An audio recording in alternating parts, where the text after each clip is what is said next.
Friends, मैं प्रियंका, मेरे channel में आप सभी का बहुत बहुत स्वागत है। आज के इस वीडियो में हम बात करने वाले हैं कि पंडित जी लोग जो पूजा कराते हैं वो दक्षिणा इत्यादि क्यों लेते हैं। काफ़ी ज़्यादा सोशल साइट में ये चीज़ें देखने को मिलती हैं। लोग कहते हैं कि पंडित जी लोग जैसे कि धर्म कर्म का काम कराते हैं तो पैसे क्यों लेते हैं, ऐसे ही कर लेना चाहिए, उनको भी पुण्य होगा, आपको भी पुण्य होगा। तो क्यों लेते हैं पंडित जी लोग दक्षिणा। और ब्राह्मणों के बारे में बहुत सी उल्टी सीधी बातें कही जाती हैं कि लोग पैसे लेके काम करते हैं, पूजा पहले ही पैसे मांगते हैं, फिर जो है पूजा वगैरह करवाते हैं। इस संबंध में पुराण में भी कुछ चीजें बताई गई हैं, तो मैं आपको बताना चाहती हूँ कि पंडित जी लोग क्यों आपसे दक्षिणा लेते हैं। पुराणों में ऐसा बताया गया है, वामन पुराण में, अगर आप पढ़ना चाहें तो पढ़ सकते हैं। वामन पुराण में ऐसा बताया गया है। वामन पुराण की अगर कोई कथा जानता होगा कि वामन अवतार में भगवान ने जो है राजा बलि से 3 कदम में उनकी सारी धन संपत्ति, यहाँ तक कि उनके सिर पर पैर रखकर उनका शरीर भी दान में ले लिया था, और राजा बलि ने दान में दे भी दिया था।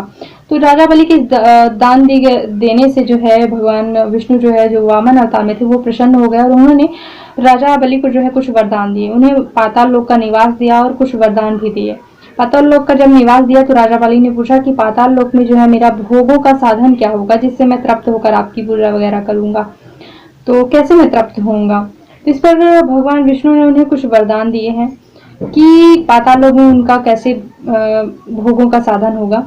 इस पर उन्होंने कहा कि दक्षिणा रहित यज्ञ और पूजा पाठ इत्यादि तुमको फल प्रदान करेंगे।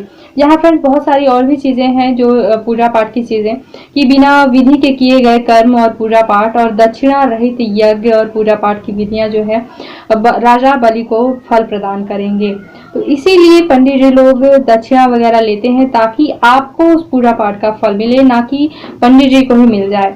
तो आप समझ गए होंगे कि क्यों दक्षिणा इत्यादि देना जरूरी है, और ये आप पुराण का ही प्रमाण है। तो आप पुराण में भी पढ़ सकते हैं कि बिना दक्षिणा के दिया हुआ जो है यज्ञ इत्यादि, पूजा पाठ इत्यादि फल राजा बलि को देते हैं।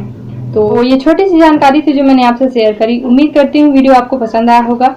अगर पसंद आया हो तो प्लीज इसे लाइक शेयर जरूर कीजिएगा, और अगर अभी तक आपने हमारा चैनल सब्सक्राइब नहीं किया है तो इसे सब्सक्राइब करने के साथ साथ बेल आइकन प्रेस जरूर कर लीजिएगा, ताकि इसी तरह से आपको पूजा पाठ से संबंधित और धार्मिक वीडियोस मिलते रहें।